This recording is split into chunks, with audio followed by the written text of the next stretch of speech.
Hey, this is Dave Schwidert in Trust Facilities Services, and we wanted to make a quick video about what we know about the coronavirus and facilities maintenance and services. So we wanted to give a sort of a quick heads up to people because over the weekend we got lots of schools and institutions asking us about what to do with the coronavirus. So I've got 5 ideas for you. I'm not a doctor, I'm not a medical professional, but I figure something is better than nothing. So here we go. Number 1 transmission is through the hands. And the number 1 way we do that is by touching our face. In fact, according to the Taiwanese government, the most effective method of containing the SARS outbreak was by installing hand washing stations in their emergency centers. So here's what I would suggest you do. Teach yourself not to touch your face with your hands. And how do you do that? Well, you wear some sort of a glove so that every time you touch your face, because you don't know, I never thought about how many times I touched my face with my hands until I actually started to figure it out. But you put on a pair of gloves and you'll quickly feel how many times you touch your face with your hands. And in my case, it took me 2 or 3 hours to stop doing that. Then what you want to do is you want to be able to clean your hands before, like, say, for example, you go to a meeting and you're shaking hands, you go back to your office or your car, what do? Well, according to medical news today, there are 3 things that can kill the coronavirus. 1 is bleach. 2 is 1% hydrogen peroxide. And number 3 is rubbing alcohol or ethanol at 70%. Now I'm going to recommend the ethanol at 70% because ethanol is less dehydrating than rubbing alcohol.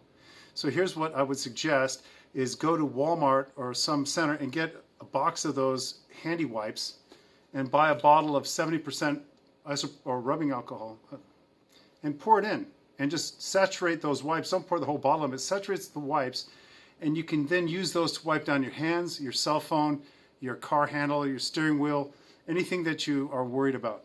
So number 1 is hands, washing your hands and making sure that you keep your hands out from touching your face. Number 2 is masks. Now, masks do not work this way, they work this way. Masks are most effective in controlling the virus on people who are sick or coughing or sneezing. So if you're at work and some of your workers are sneezing into the air, that doesn't look really good. However, if they're wearing a mask, people are going to be a little bit more happy with that. Another one is a surprising one, is where do all viruses land? Now, the coronavirus can, according to science, can last up to 9 days at regular room temperature on a multitude of surfaces. So this means cash, money, is a very easy way to transmit the virus, but especially floors. Floors are a very, very good way to transmit the virus because think about it, every time you sneeze or cough, where do those droplets end up? On the floor. So according to the research that I've read, when you are going home, say for example the virus breaks out here in Texas in a big way, it suggests taking your shoes off at the door so that you don't track anything into your house. I thought that was a good one. And last but not least, number 5 is an air scrubber. Now, why would you need an air scrubber? Well, have you ever gone into the men's room or gone into the bathroom after a bunch of people have been in there? What's the air quality like? It's pretty rough.